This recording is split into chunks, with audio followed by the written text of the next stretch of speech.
হারাবো বলেই এবার পথে নেমেছি। সোজা পথের ধাঁধায় আমি অনেক ধেঁধেছি, পথ হারাবো বলেই এবার পথে নেমেছি।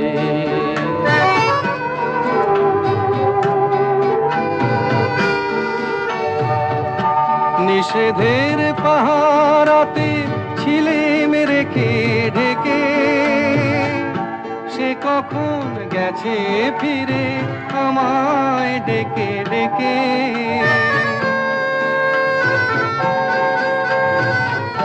নিষেধের পাহারাতে ছিলেম রেখে ঢেকে, সে কখন গেছে ফিরে আমায় ডেকে ডেকে। নয়ন